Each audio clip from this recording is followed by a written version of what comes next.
The city was alive, buzzing with its usual chaos. The streets overflowed with cars, their honking creating a symphony of impatience. Vendors called out loudly, trying to attract customers to their stalls, while people rushed past, each engrossed in their own world. Above the chaos, skyscrapers loomed tall, their glass windows reflecting the golden sunlight. On the sidewalks below, the crowd moved like a river, heads bent over phones or engaged in hurried conversations. It was the kind of city where life moved fast, leaving little room for anyone to pause and notice. Amid this frenzy sat a man, quietly perched on the edge of the sidewalk, his presence almost invisible to the bustling crowd. His clothes, worn and faded, told the story of countless days under the sun and nights on the cold pavement. His patched jacket hung loosely on his shoulders, and his shoes, barely held together, showed the wear of endless wandering. Beside him, a small cardboard sign leaned against the wall. It read, "Homeless, please help." Despite his weathered appearance, the man's face carried a calm expression. His dark, sun-kissed skin bore the marks of hardship, but his eyes remained sharp, scanning the world around him with quiet curiosity. He didn't seek pity, nor did he beg for attention. Instead, he observed. Every detail of the world passing him by, every hurried step, every indifferent glance, was etched in his mind. This man was Elijah. Once his life had been as vibrant as the city itself. He'd held a steady job, lived in a cozy apartment, and enjoyed the company of friends. But life has a way of pulling the rug out from under you when you least expect it. Elijah's descent into homelessness had been swift and merciless. A factory shutdown had cost him his job, a sudden medical emergency had drained his savings, and soon after, the inability to pay rent left him on the streets. Elijah had fought hard to get back on his feet. He'd taken odd jobs, sought help from shelters, and done everything he could think of.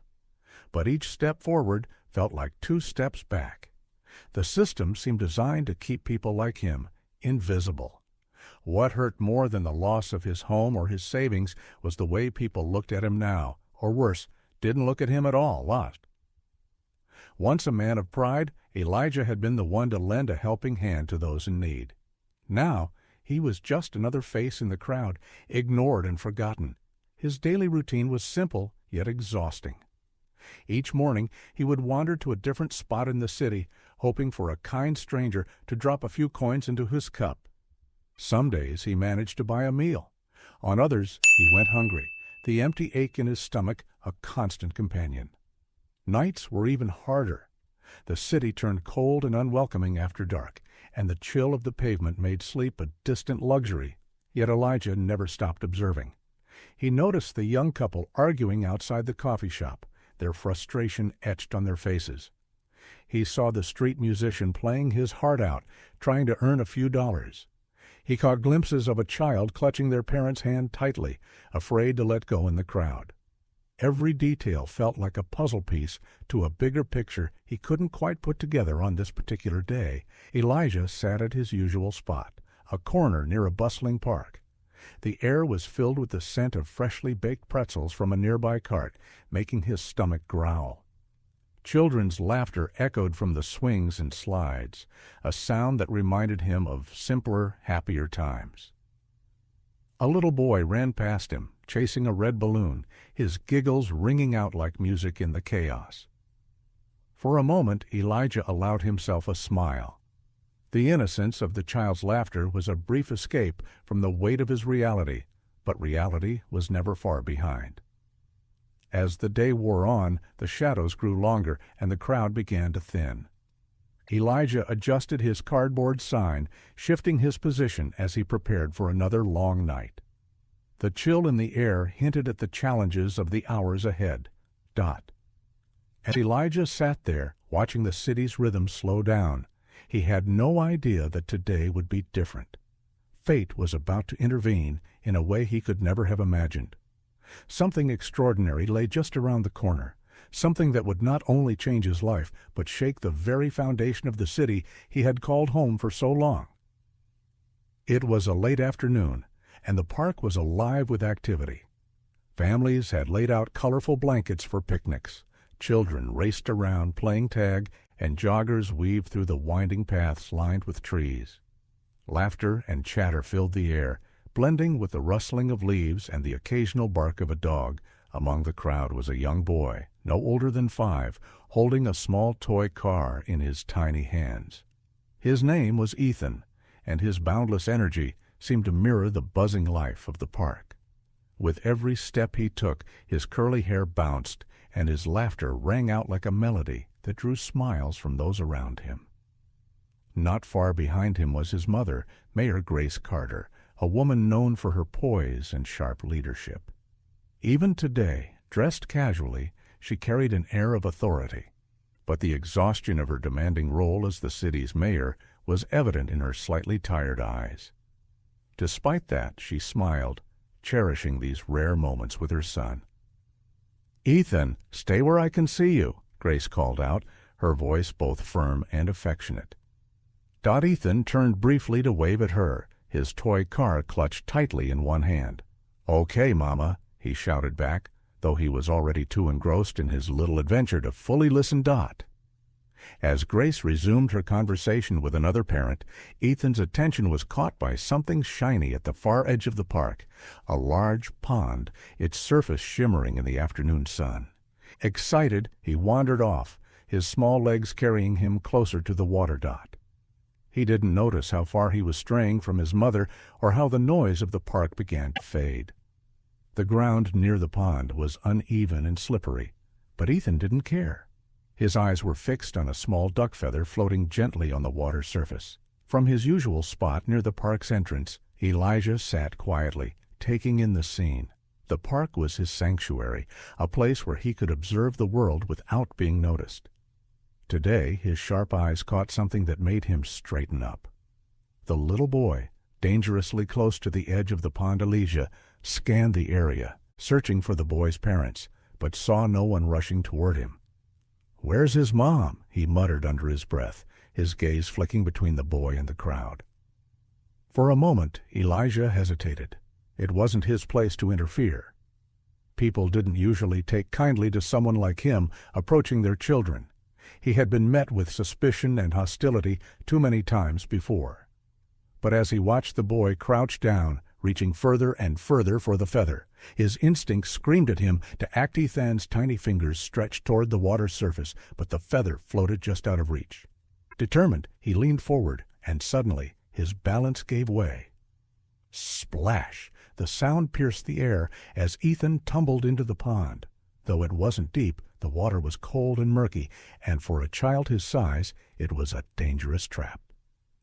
Ethan flailed his arms, his small voice crying out in fear as the toy car slipped from his grip and sank beneath the surface. Elijah's heart raced. Without another thought, he sprang to his feet. Years of surviving on the streets had made him quick and decisive, and this was no exception. He shouted, "Hey, someone help!" But the people nearby froze, unsure of what to do. By the time Elijah reached the edge of the pond, Ethan's small head was barely above the water. Elijah kicked off his worn-out shoes and plunged in without hesitation. The cold water sent a shock through his body, but adrenaline pushed him forward. "I've got you, kid," he called out, his voice steady despite the chaos. With strong, deliberate strokes, he closed the distance between himself and the struggling boy. Reaching Ethan, Elijah grabbed him under the arms and began pulling him toward the shore. "It's okay. I've got you," he reassured him, his voice calm and firm. Ethan clung to him tightly, coughing and sputtering as the water stung his lungs. Ilya waded out of the pond, his clothes soaked and heavy, and gently laid Ethan on the grass. A small crowd had gathered by now, their murmurs filling the air. As they watched, among them was Grace, her face pale with fear. She had turned around moments earlier to find Ethan gone, and when she spotted the commotion by the pond, her heart nearly stopped. "Ethan!" she screamed, running toward him. Ilya stepped back as Grace fell to her knees beside her son, pulling him into a tight embrace. Tears streamed down her face as she whispered, "Are you okay? Are you hurt?" Ethan coughed but managed a small nod. "I'm okay, Mama," he said, his voice weak but steady. "He saved me." Grace looked up at Elijah, truly seeing him for the first time. His wet clothes clung to his frame, his shoes discarded by the pond. His expression was calm but weary, as though he had braced himself for the worst. You saved my son?" Grace asked, her voice trembling with emotion. Elijah nodded. "Yes, ma'am. He fell in the water, and I just did what anyone would do." Before Grace could respond, someone in the crowd murmured, "Isn't that the homeless guy who's always sitting near the park?" The words hung in the air, heavy and cold. Elijah stiffened, prepared for the judgment he had come to expect. But Grace surprised him. She stood, holding Ethan close, and looked Elijah in the eye. "It doesn't matter who you are," she said, her voice steady. "What matters is what you've done, and I will never forget this." Ethan, still shaken but visibly calmer, clung tightly to his mother. His small hands gripped her jacket as if he were afraid to let go. Yet his wide eyes remained fixed on the man who had pulled him from the pond. Elijah stood a short distance away, soaked to the skin, his shoes discarded by the water. His dark eyes, filled with concern, met Ethan's curious gaze. "Mama," Ethan finally whispered, his voice soft but insistent. "Who is he?" Grace, still overwhelmed by the events of the day, looked at Elijah. For a moment, she struggled to find the right words. "This man saved your life, Ethan," she said, her voice trembling with gratitude. "He's your hero." Ethan's gaze didn't waver.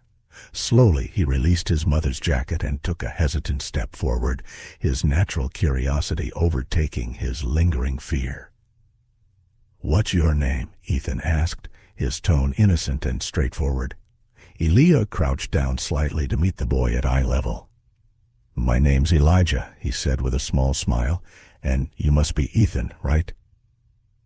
Ethan nodded, clutching his toy car, which was now wet and muddy. "Thank you for saving me," he said, his voice earnest. "I was really scared." "You're welcome, kid," Elijah replied warmly. "I'm just glad you're okay. That's what matters." For a moment neither spoke. Ethan's curious gaze roamed over Elijah's tattered jacket and his worn-out clothes. His childlike innocence made him ask the question that no one else dared to. "Why do you sit by the park every day?" Grace's eyes widened slightly, and she opened her mouth to intervene, but Elijah raised a hand, stopping her gently. He could tell the boy's question wasn't meant to offend. It was genuine. Elijah thought for a moment before answering. "Well," he began, sitting cross-legged on the grass to make himself less intimidating, "it's because I don't have a house like you do. So I come here. The park feels like a safe place, you know. There's fresh air, and I get to see people like you having fun." Ethan furrowed his brow, processing Elijah's words. "But why don't you have a house?" Elijah hesitated, choosing his words carefully. He didn't want to overwhelm the boy, but he also wanted to be honest. "Sometimes life is hard, Ethan," he said gently. "I used to have a house, a job, and friends, but things changed. I lost my job, and after that, it was hard to keep my house. So now, this park is where I spend most of my time." Ethan's small hand gripped his mother's a little tighter. "That sounds really sad," he said softly. "Do you miss your house?" Elijah nodded, a faint smile on his lips. "I do," he admitted. "But I've learned to find little things to be happy about. Like today, getting to meet you and knowing you're safe. That makes me happy." Ethan tilted his head, his expression thoughtful. Then, out of nowhere, he asked, "Do you have toys?" Elijah chuckled softly at the unexpected question. "Not anymore," he said. "But when I was your age, I had toys like that one." He pointed at Ethan's muddy toy car. "I used to race them all around the house." Ethan's eyes lit up and he stepped closer, holding out his toy car. "You can borrow mine if you want," he offered, his voice sincere. Grace's heart clenched at her son's gesture, and she glanced at Elijah, whose expression softened with genuine emotion. "Thank you, Ethan," Elijah said, his voice husky. "That's very kind of you. But I think your car needs you more than me. You've got some big races to win, don't you?" Ethan grinned, pulling the car back toward himself.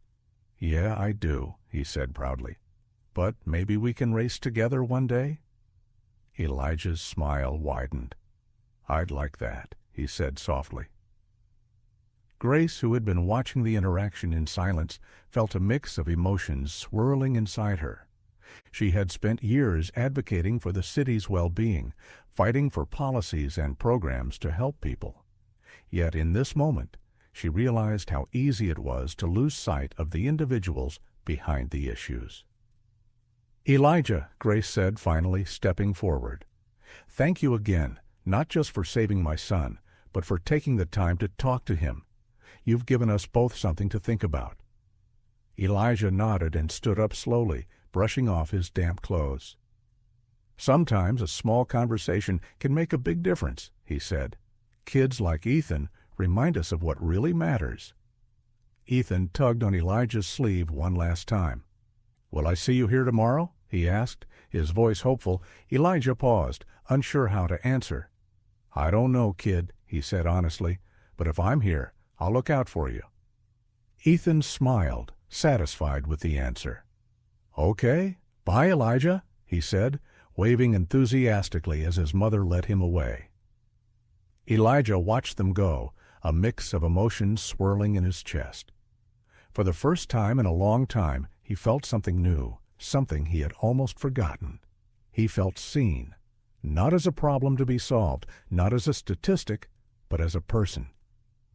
Grace Carter's heart sank when she realized Ethan was no longer by her side. Panic surged through her veins like ice as she spun around, scanning the bustling park.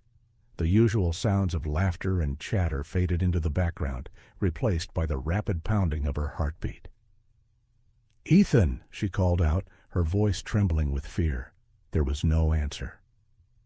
She darted through the crowd, weaving between families and joggers, her eyes darting frantically in every direction. The controlled, composed mayor was gone, replaced by a terrified mother. "Ethan!" she shouted again, her voice cracking. She could feel the weight of the unknown pressing down on her as her mind raced through every worst-case scenario. Then she heard it, a murmur rising from the direction of the pond. A small crowd had gathered, their attention fixed on something, or someone. Grace froze, her breath hitching. Could it be Ethan? Without a second thought, she ran toward the commotion, her heels sinking slightly into the soft grass. As she reached the edge of the crowd, her worst fear was confirmed. There, sitting on the grass, soaking wet and shivering, was Ethan. "Ethan!" she cried out, her voice a mix of relief and anguish. She dropped to her knees beside him, pulling him into a tight embrace. "Are you okay? Are you hurt?" she asked, her hands cupping his face as she inspected him for any signs of injury. Ethan coughed but managed a small nod. "I'm okay, Mama," he said, his voice soft and trembling. "He saved me." Grace followed her son's gaze to the man standing a short distance away. Her eyes widened as she took him in, a tall figure, drenched from head to toe, his worn clothes clinging to his frame. His shoes lay discarded by the pond, and water dripped from his jacket. His face was calm but weary, as though he had braced himself for what might come next. You saved my son?" Grace managed, her voice shaking with emotion. "Yes, ma'am," Elijah replied simply. "He fell into the water, and I couldn't just stand by." For a moment Grace was silent. The words on a cardboard sign leaning against a nearby tree caught her eye. "Homeless. Please help." The realization hit her like a punch to the gut. This man, overlooked and dismissed by society, had risked his safety to save her son. "Thank you," she said, her voice breaking. "I can't even begin to express how grateful I am. You saved his life." Elijah shifted awkwardly under her gaze, stepping back slightly. He wasn't used to gratitude, especially not from someone like her, a polished, powerful figure who clearly came from a very different world. "I just did what anyone should do," he said humbly, his voice steady but quiet.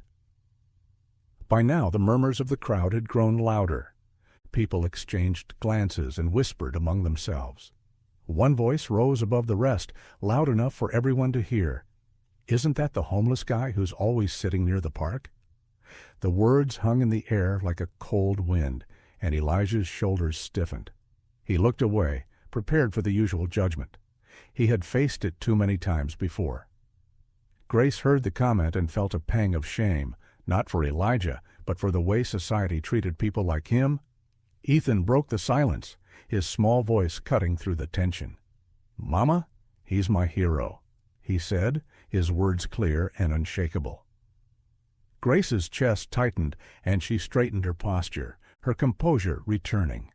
She reached out and extended her hand toward Elijah. "My name is Grace Carter," she said, firmly. "I'm the mayor of this city, and today you're not just a hero to Ethan, you're a hero to me too." Elijah blinked, clearly taken aback. "You're the mayor?" he asked, his voice filled with disbelief. Grace nodded. "Yes, I am. And I want to thank you, not just as a mother, but as someone who has the privilege of serving this community. What you did today reminds me of what true humanity looks like." Elijah hesitated for a moment before shaking her hand. Her grip was firm, and for the first time in a long while he felt like someone was truly seeing him, not as a problem, not as a statistic, but as a person. "Thank you," Elijah said quietly. "I don't hear that very often." Grace smiled, her eyes softening. She wanted to say more, but Ethan tugged on her sleeve, breaking the moment. "Mama," he said, looking up at her with wide eyes, "can he come to our house? He doesn't have one." Grace knelt down to Ethan's level, placing a gentle hand on his shoulder. "Ethan, we'll talk about that, okay?" she said softly. Then, turning back to Elijah, she added, "I'd like to know more about you, your story, your life. You've done so much for me and my son, and I want to find a way to help you." Elijah's expression softened, but a hint of skepticism lingered in his eyes. "I appreciate that, ma'am," he said, "but I've learned not to get my hopes up. Promises don't always lead to action." Grace's jaw tightened. She understood his doubt. Too many in his position had been let down by empty words. "I'm not making a promise," she said firmly. "I'm making a commitment. You saved my son, and now it's my turn to do something for you."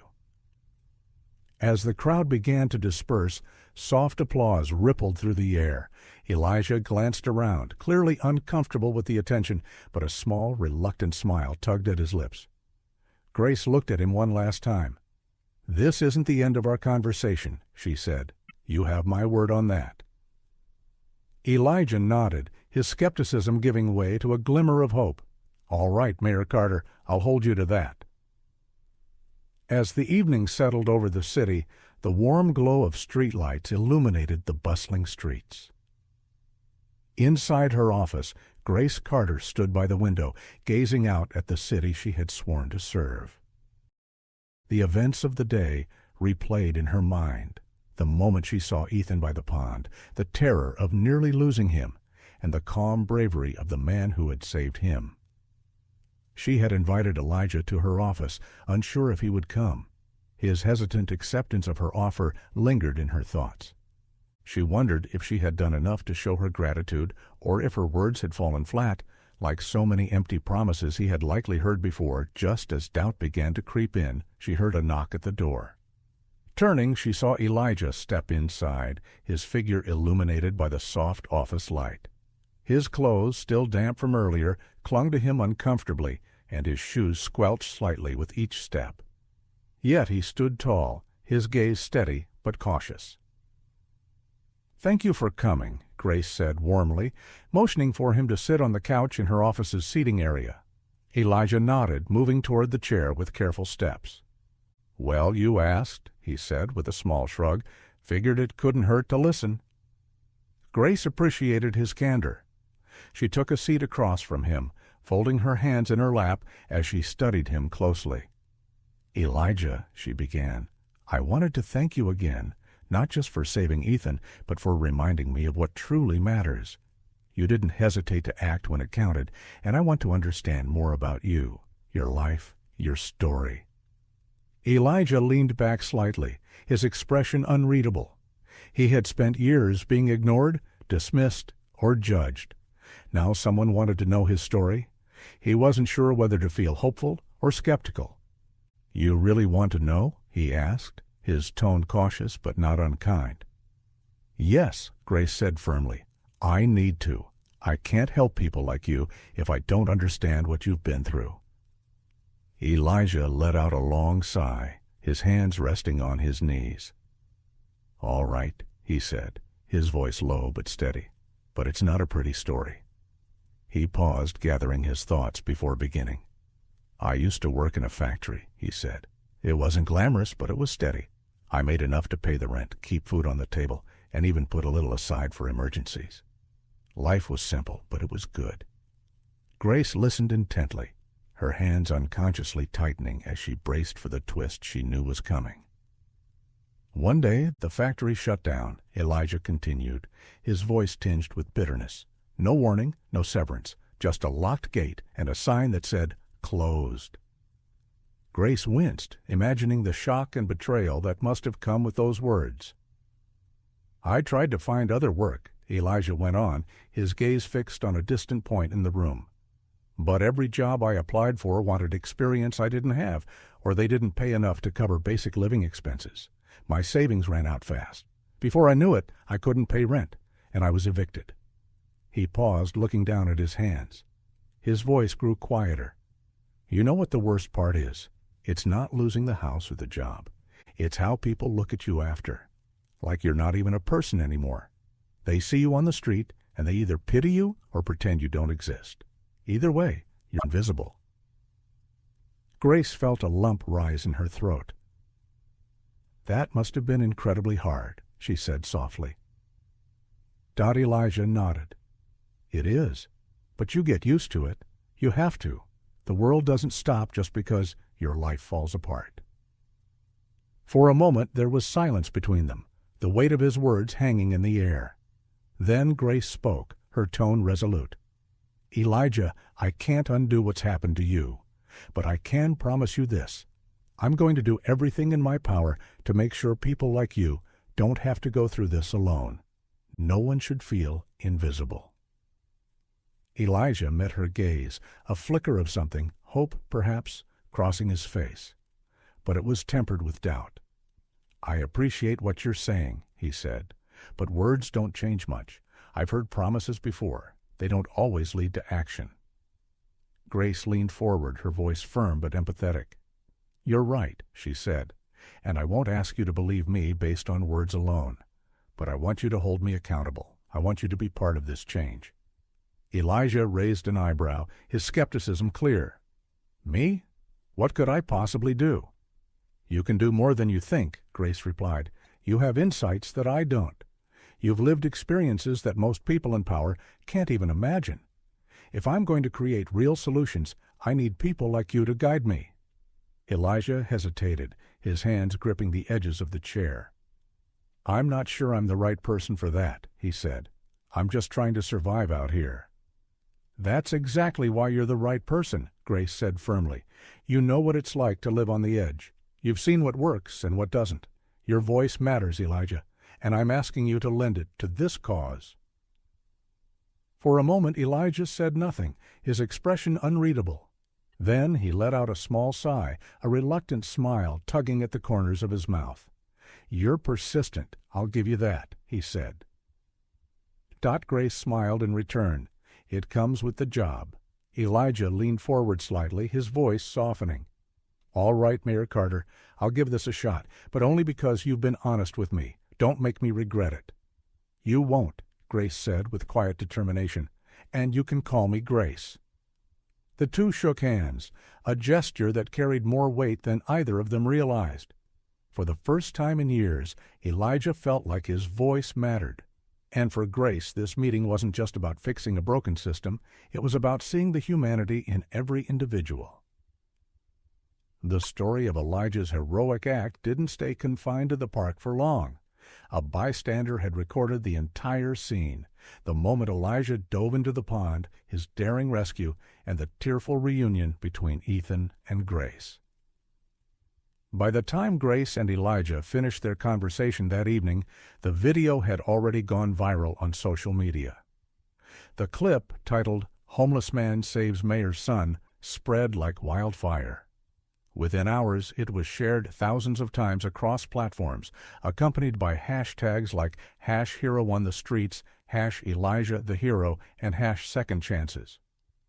Major news outlets picked up the story, plastering headlines across their websites. An unlikely hero, homeless man, rescues child from drowning. Mayor's son, saved by unsung hero, living on the streets.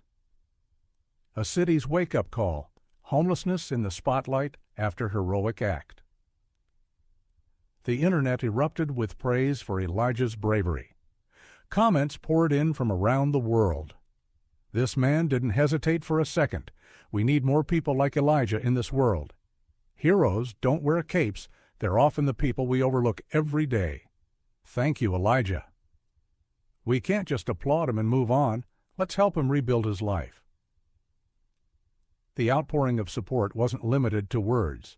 A crowdfunding campaign was launched within hours of the video going viral. Titled, "Help Elijah Get Back on His Feet," the campaign raised thousands of dollars in just a few days, accompanied by heartfelt messages of encouragement. Others used Elijah's story to shed light on broader issues. Elijah is a hero, but his story shows how broken our system is. Why is someone this selfless living on the streets?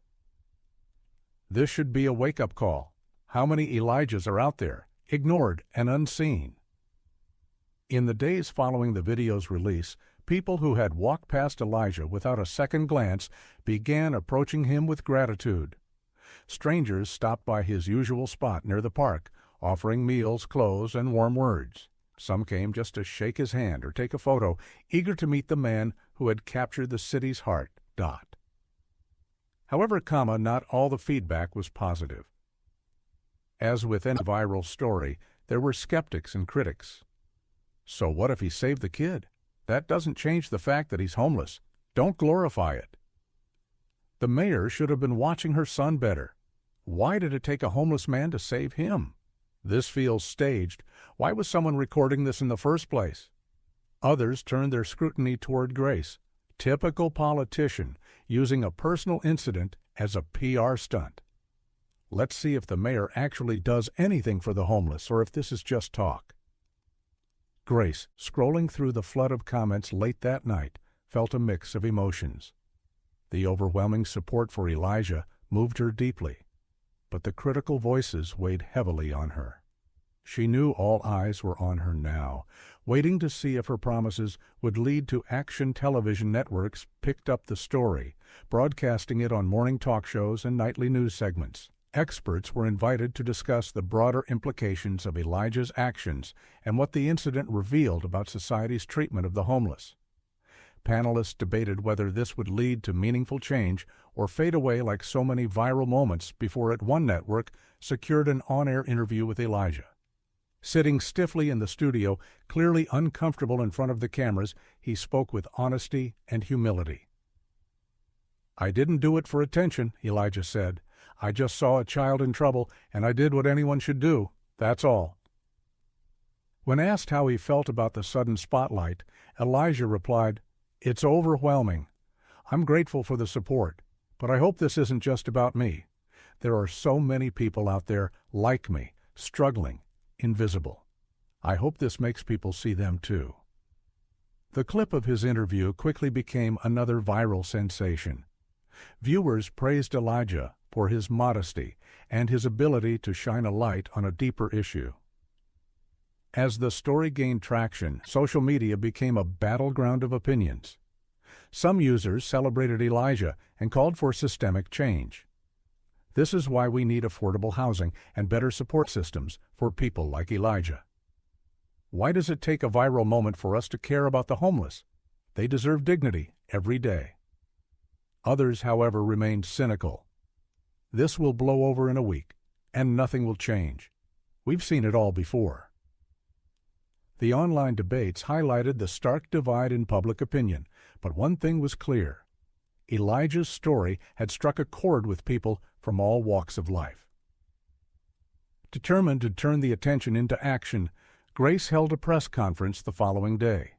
Standing beside Elijah, she addressed the crowd of reporters with calm resolve. "Today, I stand here not just as the mayor of this city, but as a mother," she began. "Elijah didn't just save my son's life. He reminded me of the humanity we so often overlook. His courage has inspired me to take action, and I intend to do just that." Grace outlined a series of immediate steps her administration would take, including increasing funding for shelters, launching job training programs, and expanding access to mental health services. She also invited community members to join her in creating long-term solutions for homelessness. "Change starts with all of us," she said, her voice steady. "This isn't just about one person. It's about making sure no one in our city feels invisible again." The press conference ended with a ripple of applause, but Grace knew the real test would be in the weeks and months ahead. Standing beside her, Elijah remained quiet but hopeful. For the first time in years, he felt like he wasn't just surviving, he was being seen. In the days following the viral video, Grace Carter's office became a hub of activity. Phone lines buzzed, emails poured in, and social media platforms were flooded with messages of support and questions about what the city would do next. Grace had always been a driven leader, but now there was a renewed urgency in her work. Sitting at her desk late one night, surrounded by stacks of reports, Grace ran her fingers through her hair and sighed. The data on homelessness, statistics about shelter capacity, unemployment, and mental health felt heavier than ever. These weren't just numbers anymore, they were people. People like Elijah. She called an emergency meeting with her advisors the next morning. "We need to act now," she said, her tone decisive. "This can't just be a feel-good moment. We have an opportunity to address the root causes of homelessness and make real, lasting change." Within weeks, Grace unveiled a comprehensive program called Second Chances, A City's Promise. It was an ambitious initiative designed to tackle homelessness through a multifaceted approach. Grace partnered with developers to convert vacant buildings into shelters and low-cost apartments. A portion of the city's budget was reallocated to ensure these spaces were not just temporary solutions, but stepping stones to stability, recognizing that many homeless individuals lacked access to steady work. Grace collaborated with local businesses to launch job training programs. She also introduced tax incentives for companies that hired individuals from shelters. Grace prioritized funding for counseling, addiction recovery programs, and mobile mental health units. These services were tailored to reach people who couldn't access traditional healthcare systems. To combat the stigma surrounding homelessness, Grace launched citywide volunteer programs, awareness campaigns, and educational initiatives in schools. She wanted every citizen to understand the importance of empathy and action. During the announcement of the initiative, Grace spoke with conviction. "This isn't about charity," she said. "It's about justice. Everyone deserves a second chance, a chance to rebuild their life with dignity." As Grace's initiative gained traction, Elijah found himself at the center of this transformation. True to her word, Grace kept him involved in the process. She invited him to city council meetings and community forums, encouraging him to share his experiences and insights. At first, Elijah was hesitant. "I'm just a guy trying to get by," he said. "I don't know anything about policies or meetings." Grace smiled, her tone gentle but firm. "You know more than most of us ever will, Elijah. Your voice matters, and it needs to be heard." With time, Elijah grew more comfortable in his new role. He began speaking at town halls, sharing his story and advocating for others who were still on the streets. His humility and honesty resonated with the public, sparking a shift in how people viewed homelessness. Meanwhile, Elijah's own life began to change. With the funds raised through the viral video and Grace's initiative, he moved into a small studio apartment, his first real home in years. He also enrolled in a job training program where he discovered a talent for carpentry. One evening, as Elijah sanded a wooden bench in his workshop, he paused to reflect. The man he saw in the mirror was no longer the one who sat invisible on the park bench. He had a purpose now, a reason to wake up each morning and push forward for grace. The transformation wasn't just professional, it was deeply personal. The incident with Elijah and Ethan had shifted her perspective, making her more empathetic and action-driven. She spent more time visiting shelters, talking to those affected by homelessness, and ensuring her policies were rooted in real experiences. One day, while visiting the newly renovated shelter, Grace found Elijah working on a project. He was building shelves for the shelter's library, his hands steady and confident. "You've got a talent, Elijah," Grace said with a smile. Elijah looked up, a hint of pride in his eyes. "I guess I just needed someone to remind me I could do something worthwhile," he replied.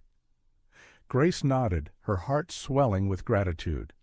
"And you reminded me of what really matters."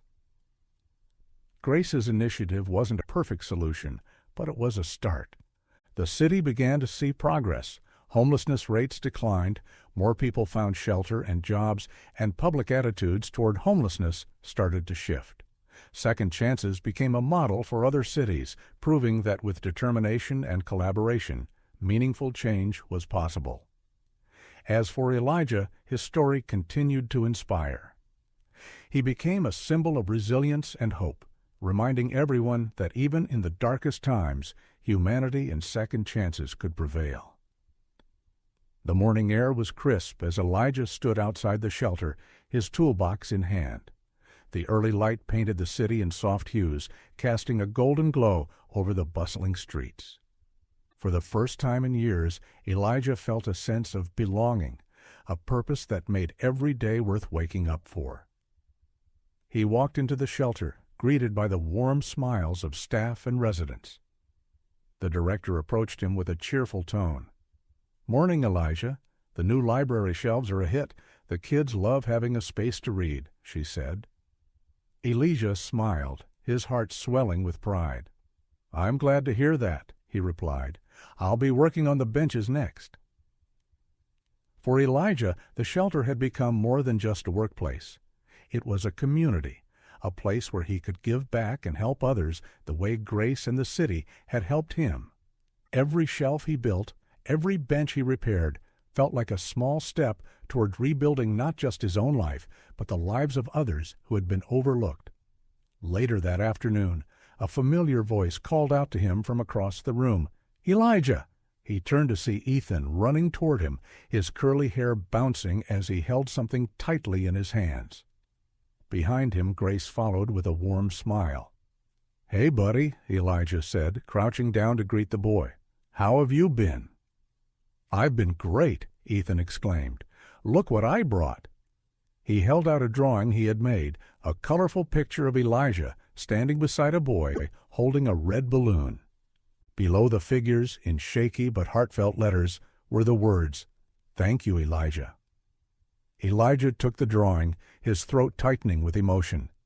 "This is amazing, Ethan," he said softly. "I'm putting this up in my workshop, right where I can see it every day." Ethan beamed, his small chest puffing with pride. "Do you like it?" "I love it," Elijah replied, tapping the boy's shoulder gently. Grace watched the interaction, her heart full. Stepping forward, she addressed Elijah. "We wanted to stop by and check in," she said. "Ethan insisted on bringing you his drawing." Elijah chuckled. "Well, I'm glad you did. Your son is quite the artist." Grace's expression grew more serious, though her tone remained gentle. "Elijah, I wanted to thank you again, not just for saving Ethan, but for everything you've done since. You've inspired so many people, including me." Elijah nodded, humbled. "I just did what felt right," he said. "But I've learned that sometimes doing the right thing has a way of coming back to you." As the day wound down and the sun dipped below the horizon, Elijah returned to his small apartment. The drawing Ethan had given him was now pinned to the wall above his workbench, a daily reminder of how far he had come. He sat quietly for a moment, reflecting on the journey that had brought him here. Life on the streets had been harsh and unforgiving, but it had also taught him resilience. Now, with a steady job, a safe place to call home, and a community that valued him, Elijah felt like he was writing a new chapter in his life, a chapter he never thought he'd have the chance to begin. At the same time, Grace stood on the stage of a packed community hall, addressing a crowd of citizens, policymakers, and reporters. It was the final town hall meeting to discuss the progress of her Second Chances initiative. "Today," she began, her voice steady and clear, "I want to share a story about a man named Elijah, a man who reminded me and this entire city of the power of humanity and the importance of second chances." She paused, letting her words sink in. "Elijah didn't just save my son's life. He saved me from losing sight of what really matters. He reminded me that every person, no matter their circumstances, deserves to be seen, heard, and valued. This initiative isn't just about policies or numbers. It's about people. It's about ensuring that no one in our city ever feels invisible again." The crowd erupted into applause, but Grace didn't stop there. "We still have work to do," she said, "but if Elijah's story teaches us anything, it's that change is possible when we come together. Humanity is strongest when we lift each other up." The message Elijah's story became a symbol of hope for the city, a tale of resilience, compassion, and the transformative power of second chances. It wasn't just about one man's bravery or one woman's determination. It was a reminder that every individual has the potential to inspire change, and that no one is beyond redemption. As Elijah closed his toolbox that evening, he felt something he hadn't in years: peace. He didn't know what the future held, but for the first time he felt ready to face it. The final message was clear. Humanity is strongest when we see each other for who we truly are, and second chances have the power to rebuild not just the individual lives, but entire communities. 3, 2, 1.